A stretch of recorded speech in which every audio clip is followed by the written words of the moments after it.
हाँ जी, सभी को नमस्कार। मैं व्याख्याता संतवीर सिंह, स्वागत है आपका इस प्लेटफॉर्म पर।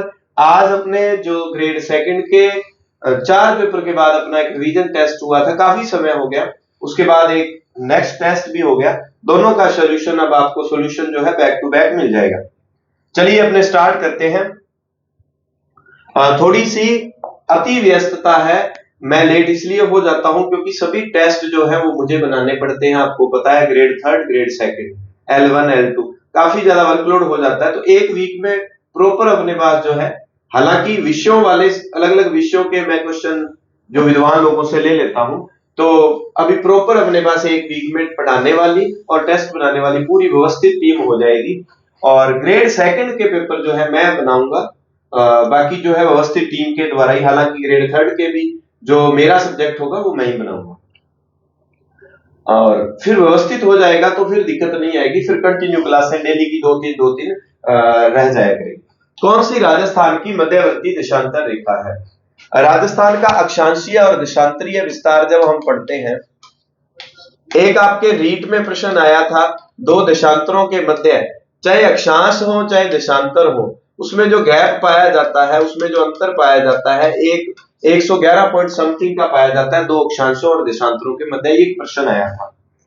यहां यह है कि राजस्थान का मध्यवर्ती देशांतर कौन सा है? पहला ऑप्शन ये डाला था, ये भारत के संदर्भ में है। भारत का प्रधान याम्योत्तर जो समय डिसाइड करता है 82.5 डिग्री है, ये कोई ऑप्शन है नहीं। और 70 डिग्री पूर्वी देशांतर के बारे में आता है कि जैसलमेर कितने डिग्री देशांतर पर स्थित है। जब हम ऐसे करके बात करते हैं राजस्थान की, 69 पॉइंट समथिंग से लेकर यहां तक 78 तक है क्या, और 23 3 से 30 12 तक है ना अक्षांशीय और देशांतरीय विस्तार। तो उसमें यह पूछा गया कि बिल्कुल राजस्थान के मध्य से कौन सा गुजरता है, तो मध्य से गुजरने वाला 74 है, क्योंकि 69 70 हो गया, जैसलमेर 71 72 73 74। तो बिल्कुल राजस्थान के सेंटर से जो देशांतर गुजरता है वो 74 डिग्री पूर्वी देशांतर रेखा है। नेक्स्ट प्रश्न। हाँ जी, ये देखो सीईटी में आया हुआ प्रश्न है आपके, सीईटी 2024 में। अब आप देख लो कि कितना हाई लेवल का प्रश्न मैंने हूबहू कॉपी करके डाल दिया, इसीलिए कि ऐसे प्रश्न हो तो आपको क्या डिसीजन लेना पड़ता है जो बिल्कुल देखे सुने ना हो। फास्फेट की चट्टानें अधिकांशतः सुपर फास्फेट के निर्माण में प्रयोग की जाती हैं, जो कि फसलों, फलों और फूलों के पोषण में प्रयोग होती हैं। ये फास्फेट चट्टानों की बात कर रहा है दोनों में, कि ये फास्फेट की चट्टानें जो है ये क्या कि फसलों, फूलों और फूलों के पोषण में प्रयोग होती हैं। फास्फेट चट्टानें मेंटन, करबारिया का गुराहा, कानपुर, डाकन, कोटरा और नीमच पहाड़ियों, ये राजस्थान के संदर्भ में आ गया, में स्थित है। ये सभी उदयपुर और जैसलमेर इलाकों के पास प्री कैम्ब्रियन अरावली की संरचना है। ये कथन पूछे गए थे कि इनमें कौन सा सही है। जब आपके पास प्री कैम्ब्रियन अरावली आ गया, यानी कि अरावली प्री कैम्ब्रियन युग की है, तो हमें थोड़ा सा ये हो जाता है कि उदयपुर जैसलमेर इलाकों के पास ये जो चट्टानें हैं इस युग की है, जिस युग की अरावली की संरचना है। यानी कि जो पथरीला एरिया है वो हम जब पढ़ते हैं गोंडवाना, अंगारा लैंड में अपने पढ़ते हैं, तो उस समय अपने, और फिर बाद में एक युग की बात आती है, तो ये अरावली से मिलते जुलते हैं जितना पथरीला इलाका है या पठारी इलाका है, एक ही लैंड का ये भाग है। तो यहां पर सीईटी में प्रश्न पूछा गया, आपको आता नहीं आता थोड़ा बहुत ऐसे, जब प्रश्न अगर तुक्कोलॉजी भी काम करनी हो ऐसा नया नवेला, तो दोनों बातें यहां पर सत्य हैं। अब आपको कैसे याद करना है, इसको एक्सप्लेन करने वाला क्या है क्या नहीं है, आप इसको नॉर्मली बस ये प्रश्न आपको दिखाना था सीईटी का कितना लेवल है। वहां पर ऐसे प्रश्न भी, अब भौतिकी जो राजस्थान की भौतिक स्थिति है उसको आपने बहुत ज्यादा पढ़ा, ठीक है, फिर ऐसा प्रश्न आ गया तो हम क्या कर सकते हैं, देख लो। हौसला आपका डाउन नहीं कर रहा, मैं आसान प्रश्न आपको बना के, ये नहीं है कि अपने आपको खुश कर दिया कि हाँ ये अपने सारे ही सही हैं, ऐसे हैं। ऐसे प्रश्न दो तीन पेपर में मिल जाते हैं, इसके चक्कर में आपकी पूरी तैयारी को आपने व्यवधान पैदा नहीं करना अपनी चलती तैयारी में। सामान्य सामान्य चीजें, जैसे ये देखो, ये भी सेम ही प्रश्न आया हुआ 2024 के एग्जाम में। अब देखो, ये प्रश्न अगर आप गलत करते हैं तो फिर दिक्कत वाली बात है। ये टफ देखने में लगता है कि हार्ड प्रश्न है, क्योंकि इसका पैटर्न अलग हो चुका है। अब सीधे तो आते नहीं कि वो समय गया कि जैसे वो पूछेगा कि अरावली किस युग की है, वो समय गया। देखो, अरावली पर्वतमाला के संदर्भ में है, इसका निर्माण कैम्ब्रियन युग में हुआ था, ये गलत है। क्यों? क्योंकि इसका निर्माण कब हुआ है? Pre Cambrian. कब हुआ है? Pre Cambrian. ठीक है, एक बात। दूसरा ये कह रहा है वर्तमान में यह अवशिष्ट पर्वत के रूप में है, यानी कि एक अवशेष के रूप में बची हुई है, पूरी की पूरी वो उस तरह से नहीं है। ये बात ठीक है जब आप अरावली को पढ़ते हैं। यह मुख्यतः आग्नेय चट्टानों से निर्मित है। तो ये चीजें अच्छे से क्लियर करनी होती है, ये गलत है। जो है अरावली वो आपकी ग्रेनाइट चट्टानों से निर्मित है। यह दक्षिण पश्चिम से उत्तर पूर्व दिशा में विस्तृत है। अब ये अभी हाल ही में रीट वाला लास्ट आपने एग्जाम जो दिया है वहां पर भी आया था कि अरावली का विस्तार दक्षिण पश्चिम से उत्तर पूर्व की ओर है। यानी कि दो बातें गलत हो गई, तो 2 और 4 यहां ऑप्शन में आप देखोगे ए नंबर पर ही दिया है, 2 और 4 ये इसका ठीक उत्तर बन जाता है। ये अपने आप में अगर ऐसे प्रश्न गलत होते हैं तो थोड़ी सी समस्या है। आपको डीपली जब पढ़ना है तो आप जैसे आप पठारी प्रदेश पढ़ रहे हो तो उस प्रदेश की जो उस लोकेशन की स्थिति, ये किस युग का है, यहाँ पर कौन कौन सी वनस्पति पाई जाती है, किस तरह का माहौल है, कैसा वातावरण है, वो चीजें आपको जरूर, चाहे वो मरुस्थल है, चाहे वो मैदानी इलाका है, चाहे वो पठारी इलाका है, यहाँ पर ये कितना तो क्षेत्रफल है, इसका कितने प्रतिशत जनसंख्या रहती है यहाँ पर, यहाँ का वातावरण कैसा है, यानी कि जलवायु कैसी है, और किसी युग विशेष से जुड़े हुए हैं, तो जरूर इस तरह से याद रखना है। पहली बेसिक चीजें ये होती है भौतिक प्रदेश में, उसके बाद है बाकी चीजें। ये प्रश्न जो कोई एक टेस्ट हुआ था वहां मैंने बालू का स्तूप आपको बहुत अच्छे से एक्सप्लेन किए थे। कोई एक टेस्ट था जिसमें अपने इसका जिक्र अच्छे से कर लिया था।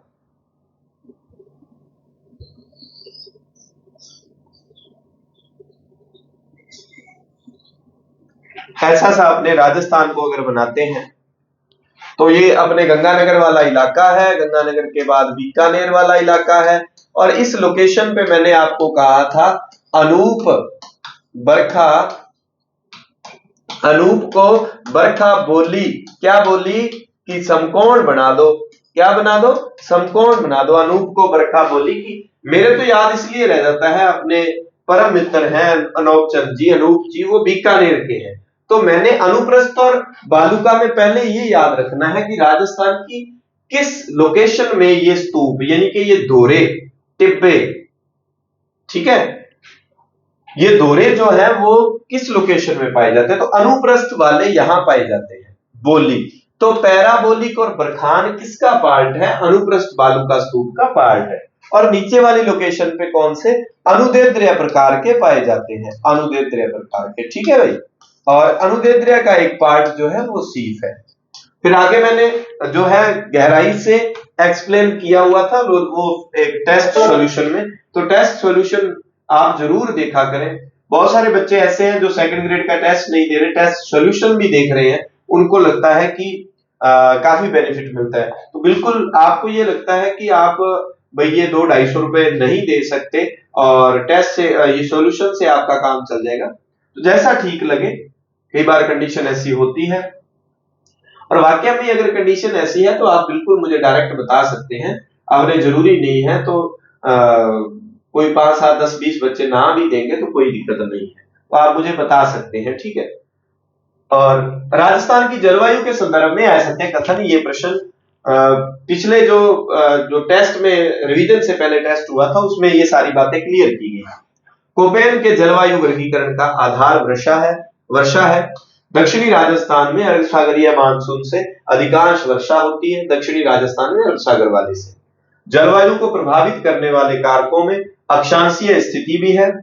यहाँ वर्षा की कमी का एक कारण अरब सागरीय मानसून का वर्षा रहित होना है।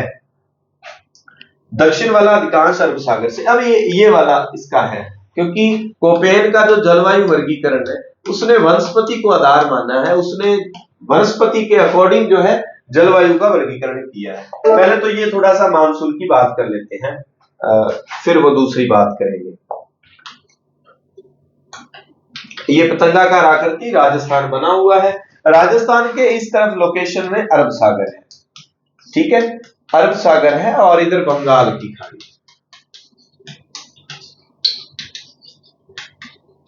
ठीक है। और यहां पर यूं क्या है, अरावली पर्वतमाला है, ठीक है, ये क्या है, अरावली पर्वतमाला है। और ये कह रहा है राजस्थान के दक्षिणी वाले पार्ट में अधिकांशतः अरब सागर के मानसून से वर्षा होती है, ये बात ठीक है। फिर ये कहता है कि वर्षा कम होने का कारण एक क्या है, अरब सागरीय मानसून ज्यादातर राजस्थान से बिना वर्षा किए ही गुजर जाता है। जैसे ये मानसून आएगा, यहां पर हवाएं आएंगी, तो ये हवाएं जो है ना, ये वृष्टि छाया प्रदेश है, यानी कि अरावली के इस तरफ है, अरावली की छाया वाला वृष्टि है। तो ये मानसून जो है ना सीधा ही गुजर जाता है भाई, ज्यादातर इधर वर्षा कर देता है छोटी छोटी पहाड़ियों से टकराकर, और बाकी उधर गुजर जाता है। और फिर ये जो मानसून है बंगाल की खाड़ी वाला, फिर ये आएगा जब, तो ये थोड़ा बहुत तो ये इधर हिमालय पर्वतमाला है, हिमालय पर्वतमाला से ये जो टकराएगी, हवाएं टकराएंगी, टकराने के बाद नीचे वर्षा करती है, तो थोड़ा बहुत हो जाता है। और वैसे राजस्थान में आपको पता है, पश्चिमी राजस्थान में वर्षा कम होने का कारण अरावली पर्वतमाला भी है कि अरब सागर का मानसून सीधा ही गुजर जाता है, और जो बैरियर आगे है हवाओं के टकराने के लिए वो बहुत आगे है, हिमालय पर्वतमाला। तो वो प्रश्न को मैंने एक्सप्लेन किया है। अब इसकी बात करते हैं। ये था, इसमें थोड़ी सी मिस्टेक हो गई थी भाई, थॉर्नवेट के जलवायु वर्गीकरण देखो 3 लोगों ने दिया है, और कोपेन का ज्यादा पूछा जाता था। कोपेन वाले को मैंने एक्सप्लेन किया था आपको, थॉर्नवेट का और ट्रीवार्था का, अपने आज तीनों का ये एक साथ मैं एक मैप में आपको क्लियर करता हूं। ये थॉर्नवेट का वर्गीकरण यहां बनाते हैं।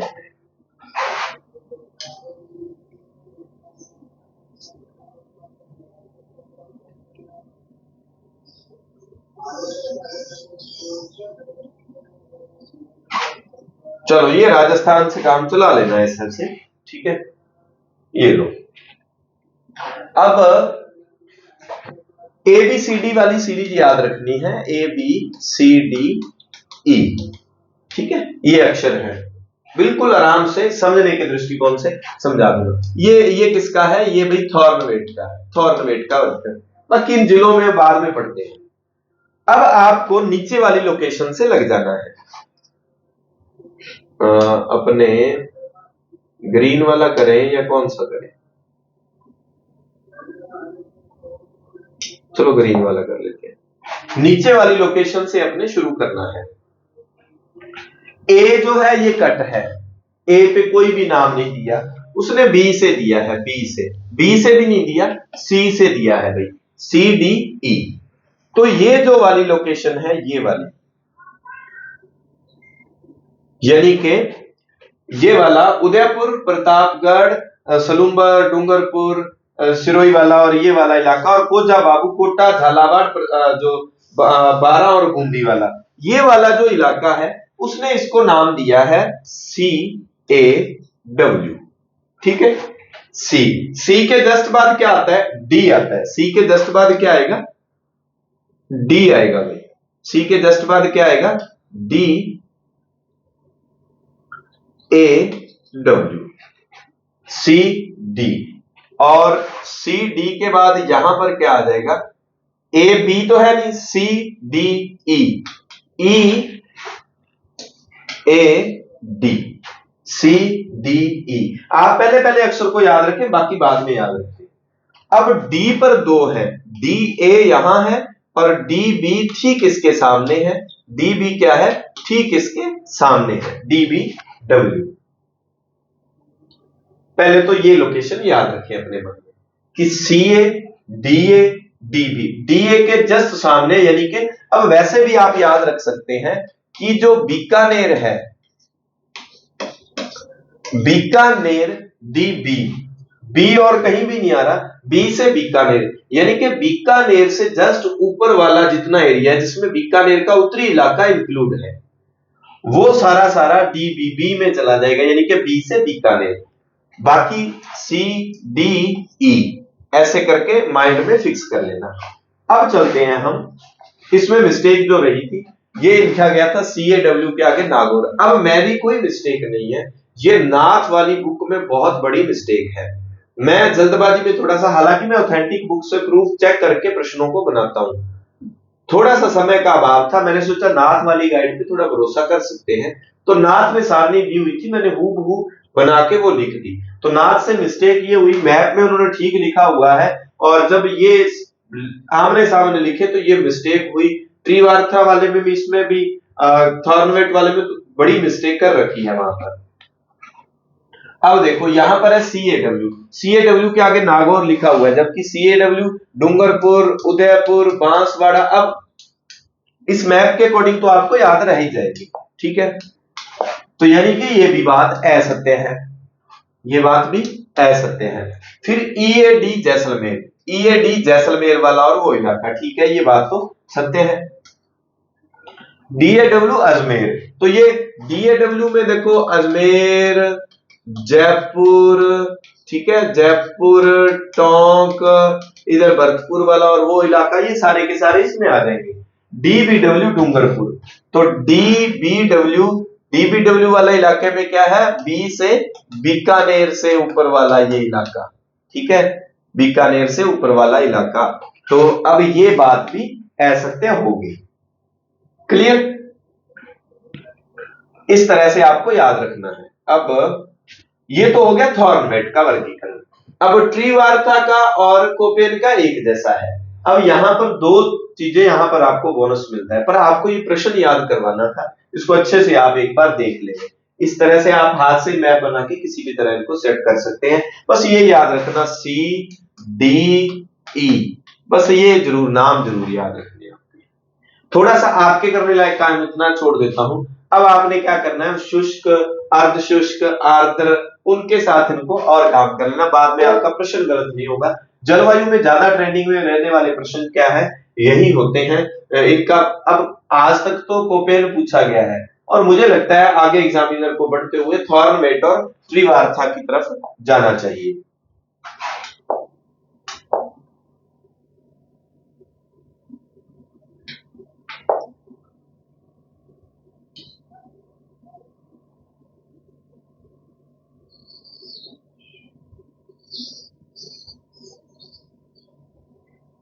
लो, टूटा फूटा सा राजस्थान हमारा। अब देखो मैं लिखूंगा, इससे लिख लेता हूं पहले,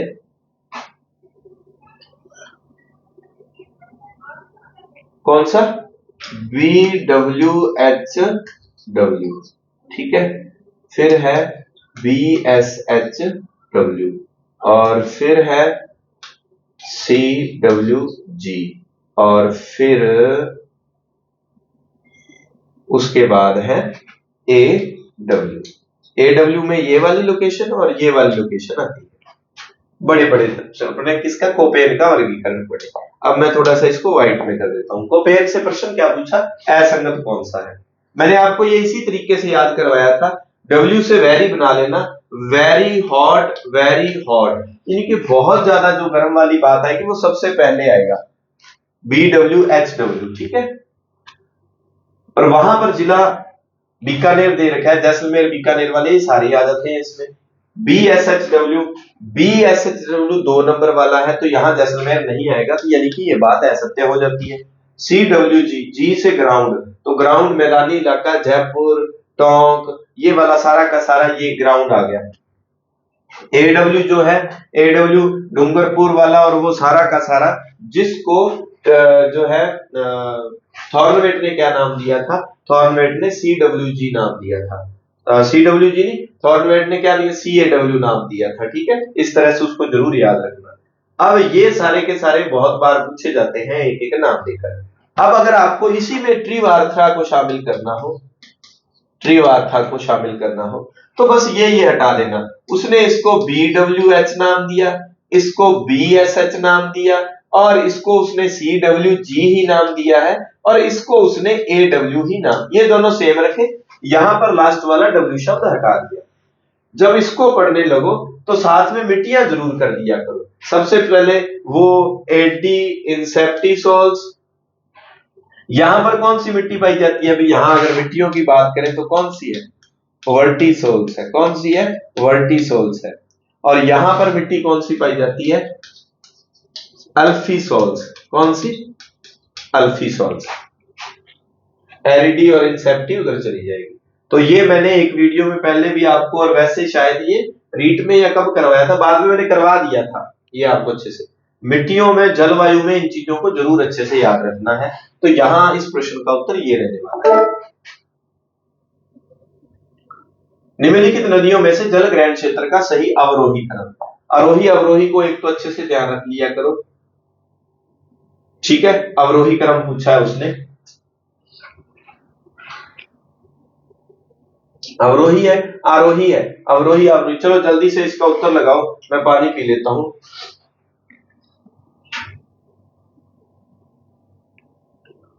हाँ, तो ये अवरोही क्रम पूछा गया है, यानी कि बड़े से छोटे की ओर। ये आरोह और अवरोह मैंने अच्छे से बताया था। अवरोह बड़ा शब्द है तो बड़े से छोटे की ओर, आरोह अवरोह से छोटा है तो छोटे से बड़े की ओर। यानी कि सबसे ज्यादा पानी लेके जाने वाली जल ग्रहण बनास है, दूसरे नंबर पर इनमें लूनी है, तीसरे नंबर पर माही है, चौथे नंबर पर बाणगंगा है। यानी कि 1 3 2 4, 1 3 2 4, ये रहा 1 नंबर पर प्रश्न है। ये राजस्थान में पूर्णतः बहने वाली सबसे लंबी नदी बनास, कर्क रेखा को 2 बार पार करने वाली माही। वैसे राजस्थान की लंबी नदी चंबल। इसने पूछा जो है निम्न में से कौन सी नदी बूंदी जिले में प्रवाहित नहीं होती? ये मेनाल नदी है।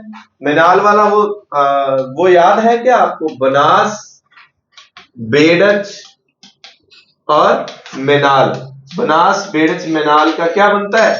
त्रिवेणी संगम बनता है। क्या बनता है? त्रिवेणी संगम बनता है बनास, बेड़च, मेनाल का। तो वही मेनाल नदी है, ये चित्तौड़ से निकलती है और भीलवाड़ा में ये क्या है? बनास नदी में मिल जाती है, भीलवाड़ा में चित्तौड़ से निकल कर। तो इसका संबंध जो है बूंदी से नहीं है। असंगत, अब ये असंगत पूछा गया है। जाखम नदी भंवर माता की पहाड़ी से, ठीक है, भंवर माता की पहाड़ी से। बामनी नदी अमरोरू, नहीं, बामनी नदी जो है हरिपुरा पहाड़ी से निकलती है भाई।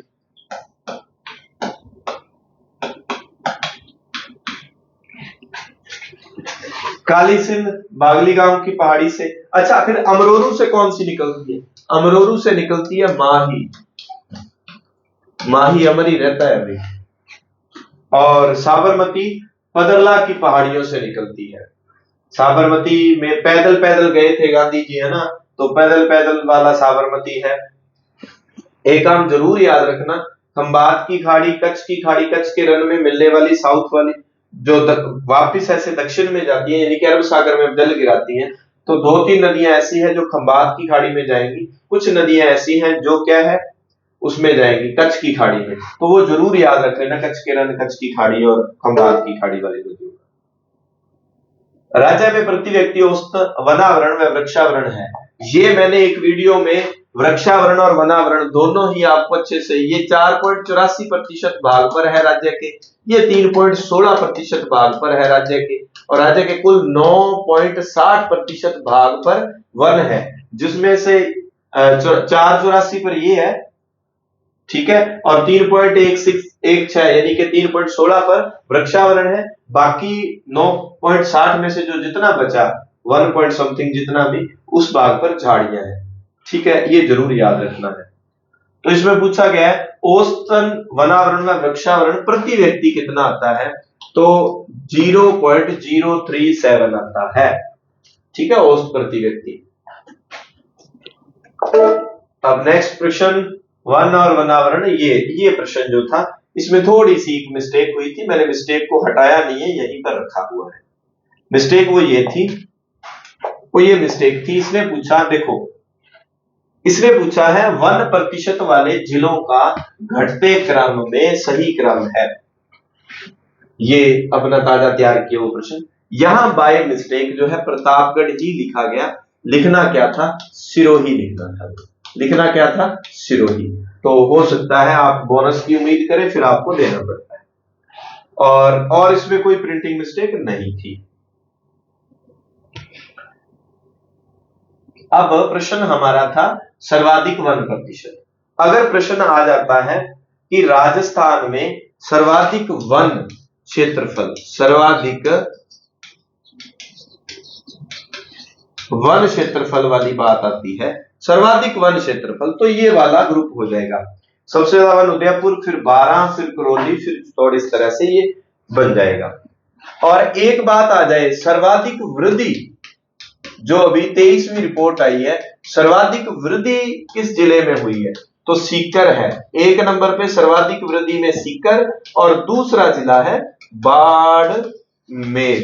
दूसरा जिला है बाड़मेर। अगर पूछा जाए सर्वाधिक कमी, ताजा रिपोर्ट में सर्वाधिक कमी किन जिलों में आई है, तो एक नंबर पे आएगा सर्वाधिक कमी 12, और दूसरे नंबर पर आएगा प्रतापगढ़। बाप बन जाएगा, बाप। बाप के सम्मान में बहुत कमी आ गई है। आजकल की यूथ अपने माता पिता का, अपने बापू का ज्यादा सम्मान, ज्यादा इज्जत नहीं करते। उनको ये लगता है कि हमारे से ज्यादा थोड़ी जानते। तो बाप वाले में कमी वाली ट्रिक है 12 और प्रतापगढ़। सर्वाधिक वृद्धि सीकर में, दूसरे नंबर पे, क्योंकि एक और दो दोनों ही याद रखने जरूरी होते हैं। अब अगर आ जाए सर्वाधिक वन किस जिले में है, तो उदयपुर में है सर्वाधिक वन क्षेत्र। और आ जाए सर्वाधिक वन प्रतिशत, तो एक नंबर वाली बात जो याद रखनी है वो प्रतापगढ़ है। ठीक है, प्रतापगढ़ है एक नंबर पर 1%, और दूसरा है उदयपुर। उदयपुर। देखो प्रश्न सीधा पूछा जाए, राजस्थान में सर्वाधिक वन क्षेत्रफल किस जिले का है, उदयपुर है एक नंबर पर, दूसरा है 12।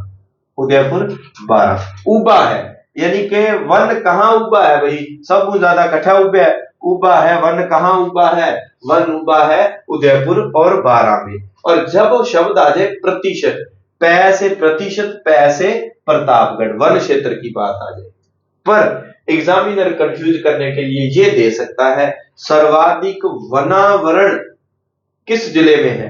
अगर वनावरण शब्द आए, सिर्फ वनावरण शब्द आए, वनावरण क्षेत्रफल, वनावरण क्षेत्रफल, तो ये उदयपुरी उत्तर आएगा। ठीक है, वनावरण वाले का उदयपुर है। और अगर आ जाए वनावरण प्रतिशत शब्द, वनावरण प्रतिशत, तो हालांकि प्रतिशत में भी पहला जिला तो उदयपुर ही है, लेकिन दूसरा जिला वहां पर चेंज हो जाता है। उदयपुर, प्रतापगढ़, सिरोही जो है सर्वाधिक वनावरण प्रतिशत वाले जिले हैं। अब आपके यहां गोल मटोल हो रहा होगा काम, ये स्लाइड में हटाता हूं। रोड़ की दौड़ हो रहा होगा, रोड़ की दौड़। ठीक है, रोड़ की दौड़ इसलिए हो रहा है, देखो वन राजस्थान में कितने प्रतिशत, 9.64, 60 कितने प्रतिशत है, 60 है, 64 है, वो भी एग्जिट 9.60 ही है। ठीक है, अब ये वन जो है ना वो तीन तरह के होते हैं, एक है वनावरण, एक है वृक्षावरण, ठीक है, और एक है झाड़ी। बाकी बचे भाग पर झाड़ियां होती हैं। ये राज्य में 4.84, ये 3.16, ये 1 पॉइंट समथिंग है। झाड़ियां राजस्थान में सबसे ज्यादा पाली में है, वनावरण सबसे ज्यादा, वृक्षावरण का कोई इतना ध्यान नहीं रखना। अब यहां मैं वो दोबारा एक्सप्लेन नहीं करूंगा। 1 हेक्टेयर से ज्यादा वाले जगह पर लगातार पेड़ हो तो वनावरण आता है, उससे कम हो तो उसको वृक्षावरण कहते हैं। 1 हेक्टेयर या 3 हेक्टेयर वो वहां एक्सप्लेन किया हुआ था, वीडियो को जरूर जाके देख लेना। टेस्ट वाली वीडियो में मैंने बहुत सारी चीजें आपको एक्सप्लेन, एक दो बार अच्छे से देख लिया करो, बहुत सारी चीजें क्लियर हो जाती है। इन तीनों को मिलाकर क्या कहते हैं हम, इन तीनों को मिलाकर कहते हैं वन। समझ गए। अगर तो वो पूछता है राज्य में ये तीनों का मिला जुला रूप क्या है, वन है, तो राज्य में सर्वाधिक वन क्षेत्रफल, सर्वाधिक वन क्षेत्रफल, तो भाई उत्तर आता है उदयपुर। समझ गए? और कम आ जाए तो वो चूरू वाला और वो आ जाता है। फिर सघन वन वाला मैंने क्लियर किया हुआ था कि इसके भी आगे 3 पार्ट है, सघन वन, थोड़े से मिडल, फिर थोड़े से निम्न। सघन वन में अलवर है सबसे ज्यादा, सघन वन। और अगर सेम ही चीज लिख के 1% आए, 1%, तो उत्तर आ जाएगा 82% प्रतापगढ़। समझ गए? प्रतिशत, परसेंटेज की बात आ जाए, सबसे ज्यादा मतलब जितना उसका क्षेत्रफल है उसका ज्यादा प्रतिशत वन भाग पर वन है, तो वो प्रतापगढ़ आ जाएगा। लेकिन कई बार प्रश्न इस संदर्भ में भी आ जाता है, राज्य में सर्वाधिक वनावरण यानी कि वन वाले का एक पार्ट, तो इसका दोनों का ही उत्तर उदयपुर, और कम पूछा जाए तो दोनों का ही उत्तर चूरू है, इसमें कोई दिक्कत नहीं है। पर जब वो 4 जिलों का पूछ ले कि सर्वाधिक वनावरण प्रतिशत किन जिले में है, तब फिर थोड़ा सा उदयपुर के बाद कौन कौन से जिले आते हैं, तो वो इसलिए मैंने वो क्रम वहां पर बताया था आपको। उम्मीद है आपको ये चीज क्लियर हो गई होगी। ये जो है ना वनावरण प्रतिशत का है, उदयपुर, प्रतापगढ़, सिरोही, वनावरण प्रतिशत का, वहां अलवर नहीं आएगा, करौली आ जाएगा। तो इस प्रश्न का उत्तर 1% वाले जिले प्रतापगढ़, करौली, 12, यहां पर आ जाएगा सिरोही। तो इसका ठीक उत्तर ये रह जाएगा, इसको हटा के यहां पर आना था सिरोही। ठीक है भाई, इतनी सी बात। नेक्स्ट प्रश्न ये आया था, असत्य कथन है। 2023 की रिपोर्ट के अनुसार राजस्थान के 12 जिलों में वनावरण में कमी तथा 21 जिलों में वृद्धि हुई है। राज्य के कुल वृक्षावरण, राज्य के भाग का 3.16% भाग पर वृक्षावरण है। वृक्षावरण और वनावरण मैंने पूर्व वीडियो में बहुत अच्छे से एक्सप्लेन किया था। राज्य के कुल क्षेत्रफल का 9.60% भाग पर वन है। सभी कथन सत्य नहीं, बिल्कुल सत्य नहीं है, ये कथन असत्य। क्यों? राजस्थान के 12 जिलों में कमी नहीं, 12 जिलों में तो हुई है वृद्धि, ठीक है, और 21 जिलों में वृद्धि नहीं, 21 में क्या हुई है, 21 में कमी हुई है। मैंने इसको थोड़ा सा, यानी कि ज्यादा जिलों में कमी, सबसे ज्यादा कमी किस जिले में देखने को मिली, 12 में। दूसरे नंबर पे प्रतापगढ़, मैंने कहा बाप के सम्मान में कमी आ गई, 12 प्रतापगढ़।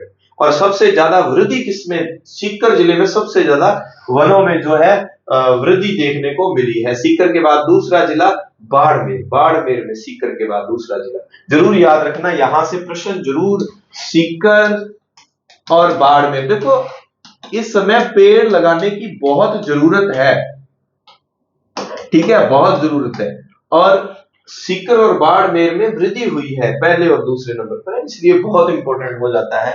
मेरे हिसाब से एग्जामिनर को वृद्धि कमी वाले में जरूर जाना चाहिए अगर वनों में से प्रश्न बनाता है। ये इस प्रश्न पे काफी बच्चों की रिटाई है, काफी कंफ्यूजन थी, अभी दूर कर देते हैं। ये पूछा गया है भैंस प्रजनन फार्म। एक है केंद्रीय भैंस अनुसंधान व प्रजनन केंद्र, ठीक है, ये है, ये कहां पर है, ये है आपका वल्लभनगर। और ये जो प्रश्न था ना भैंस प्रजनन फार्म, ये सेंटर है, केंद्र है, ये फार्म है। तो फार्म जो है ना वो बाकड़िया गांव यहां पर है। अविका नगर टोंक में क्या है भाई, भेड़ वाला है, केंद्रीय भेड़, ठीक है। तो इस तरह से ये आपकी कंफ्यूजन थी, आपको ये लगता था कि इसका उत्तर वल्लभनगर है, वो केंद्रीय भैंस अनुसंधान प्रजनन केंद्र है वल्लभनगर उदयपुर में। ये बाकलिया डीगना, जो डीडवाना, डीगना क्या, डीडवाना है, डीडवाना कुचामन नया जिला बना है, तो ये प्रश्न बन जाता है। ये इंपॉर्टेंट प्रश्न, लंबी क्लास ना हो इसलिए देखो पूरी वीडियो तो आपको बताया ही है, ऐप पर मिलती है पूरी वीडियो, यहाँ पर आधे प्रश्नों की व्याख्या करवाई जाती है, और ऐप में भी निःशुल्क है, वीडियो का कोई चार्ज नहीं है। ऐप में अगर आप वीडियो देखते हो तो निःशुल्क है। भेड़ की वह नस्ल जो चमकदार ऊन के लिए जानी जाती है, और डिस्क्रिप्शन में ऐप का लिंक है, एसएस एजुकेशन, आपको ऐप डाउनलोड करना है। चमकदार ऊन के लिए एक प्रश्न बनता है, सर्वाधिक ऊन, सर्वाधिक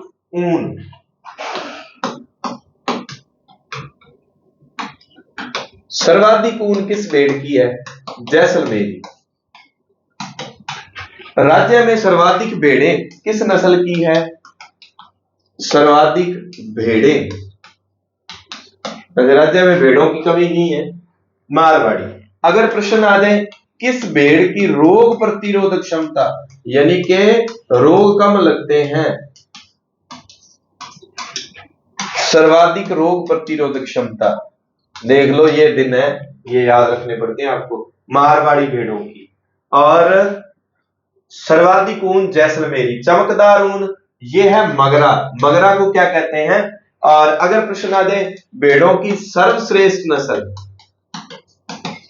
तो आ जाएगी चोगला। ये देखो कितने प्रश्न, चमकदार ऊन के लिए मगरा, और मगरा को क्या कहा जाता है? बीकानेरी चोकला, यानी कि मगरा बीकानेर एरिया में पाई जाती है। तो चोकला कहां पाई जाती है? चोकला पाई जाती है शेखावाटी एरिया में। चोकला कहां पाई जाती है? शेखावाटी एरिया में। मारवाड़ी भेड़ें सर्वाधिक है राज्य में, इसकी विशेषता सर्वाधिक रोग प्रतिरोधक क्षमता होती है इसकी। सर्वाधिक ऊन किस भेड़ से मिलता है? जैसलमेरी भेड़ से सर्वाधिक ऊन मिलता है। ठीक है क्या? या और प्रश्न एक दो देख लें? चलो देख लो, ये देख लो, ये था निम्न में से असंगत युग्म है।